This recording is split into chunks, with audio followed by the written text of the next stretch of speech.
So, what's up guys, back with another video to market, mainly Bitcoin, Ethereum and some altcoins. If you stay till the end of this video, we'll do some technical analysis to see how things are going and where we will end up. So, as I expected, Bitcoin is dropping a bit. It's a very mild drop. It started from 29.5 or something and it landed to 29.1 today. I'll probably buy some more MicroStrategy tomorrow because I have already built my position on Bitcoin. So I'm mainly adding to MicroStrategy right now. I might add even more Bitcoin if it drops below the 200-week moving average, as I've told you before, which is this chart. It's a very important chart for Bitcoin for now, for the short term. There are other charts as well. For example, Bitcoin realized price. This one is even lower, I think. This one is around 25k. Let's see. This is a useful chart as well. Oh, it's even lower, 21k. We're above it though. Looks like we are in a bull market. We are above the 200 week as well, but not that high. The line for the 200 week moving average chart is at 27.3. So if we drop, that's maybe a point that we will touch. But until then, I have pinpointed this place before. Like if we drop somewhere, it will be anywhere between 28.5 or 27.4. That's what I expect. So we maintain this trend line, and we move higher slowly but surely over time. I will add MicroStrategy probably tomorrow, one of the stocks that I like for now, and we'll see how Bitcoin moves from there. I have said, as I have said in previous episodes, I will only worry more if Bitcoin drops below 24.6k. If Bitcoin loses this big line right here, then it will probably spend even more time in this big consolidation period throughout this year for 2023. That's the main line to worry about. Besides that, we're in the green for now. So let's go ahead and take a look at Ethereum, which I have not talked about for a long time right now. Ethereum looks like it's in this huge uptrend as well. Maybe testing it right now, getting close to testing it. These are not awful places to add Ethereum, but these were better. These prices around 1,000 were even better, and 1,300. If I don't think Ethereum, well, of course, if Bitcoin drops, Ethereum will drop. But the way I plan my portfolio right now, my crypto portfolio, I mainly have Bitcoin. I built my base around Bitcoin, and then I started adding even more Ethereum. And now I have a good position relative to Bitcoin as well for Ethereum.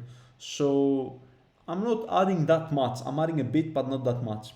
If I had to say how much I'm allocating right now, not how much I have allocated and the percentage of my current portfolio, but how much I'm buying right now, I'm buying mostly like 25% Bitcoin, like 35 to 50% Ethereum, and I use my other cash to invest more into some altcoins that I believe have a bright future.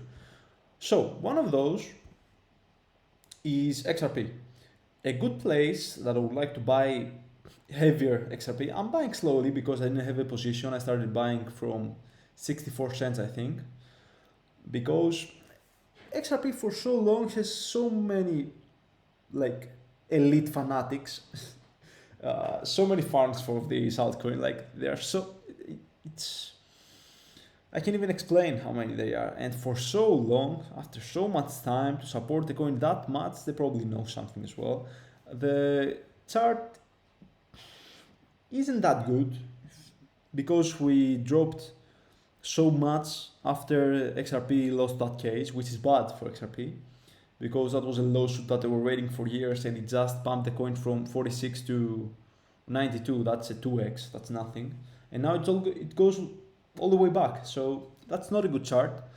But just because I believe in XRP as an altcoin that will outperform, I'm building a small position. Let's say it this way. So let's say 20% to XRP, and the other coin that I'm looking at, I'll tell you about it around now. And I want to say another thing before we move on. If I had to choose, and I would like to prefer something that's more secure for the long term, I wouldn't even invest in altcoins. If I had to concentrate all my money and all my power, I would just invest to Bitcoin and Ethereum. And usually, most of the times, Ethereum outperforms most altcoins. That's the way things are. Of course, you can get an altcoin, maybe do a crazy move, a 5x, a 10x or something, but yeah, it's incredibly hard to pick that. Incredibly hard to pick one of the 100 altcoins that will do that. So I'm just building a small position on XRP for the long term, and I will buy heavier if we drop back to 53. That's one line that I'm looking at right here, because there is some confluence here. If you check on the chart, we have used this line as a resistance many times, so I expect that we use it as support this time, and I will add to my position here. That's for XRP. And for the last coin for today that I'll talk about, it's BNB. So a lot of people don't like BNB because they don't like Zhao.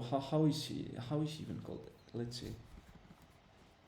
Binance CEO Changpeng Zhao, because they don't like or they don't trust Changpeng Zhao. I don't really care about him, to be honest. I think Binance will survive either with him or without him, and I don't think it's one of those places that will burn with the crypto market. I think it will survive the long term. It's one of the biggest how is it called, places to trade crypto, and it makes a lot of money from the fees of trading, and I think it will survive for the long term. So I'm buying BNB because if Bitcoin survives, buy a BNB coin. If Binance survives, BNB coin will survive. And here's another coin that we see big confluence. Look at that. How many times we have touched this big support line all the way from 2021. And we're still here, and the price is not even moving. So this is a huge line above, around 220, 220 and above. I would like to buy. The best price would be around 2020, but yeah, we are at 236 and it doesn't want to break down. So these are good prices for me to add for the long term BNB. And you get some benefits as well with the Binance card and stuff and some other things on the Binance platform if you have enough BNB coin. That's cool. That's a side note. By the way, if you want to sign up on Binance, I have links in the description. But yeah, this is a coin that I look to hold for the long term as well. I have never sold my BNB. I have bought mostly around these prices as well, so I'm just making my position even bigger slowly. So to summarize, I mostly invest around 20% right now on Bitcoin for my funds, like 35% to Ethereum, and the other 20 to 25 goes to XRP and BNB right now, because I have my Bitcoin position built. I have a huge position on Bitcoin. I have a small position on Ethereum, which is big as well, but relative to Bitcoin is smaller. And now I'm building my position on some altcoins that I want to hold for the next bull run that is coming. That's all for this video. I mainly focus on Bitcoin, Ethereum, BNB, and XRP. I hold some MATA as well, but yeah, that doesn't look good. That's not a good start for ADA. Anyway, that's all for this video, guys. See you in the next one. Sign up with the links below to Binance, and we'll talk in the next video. Leave your comments down below so we have more things to talk about.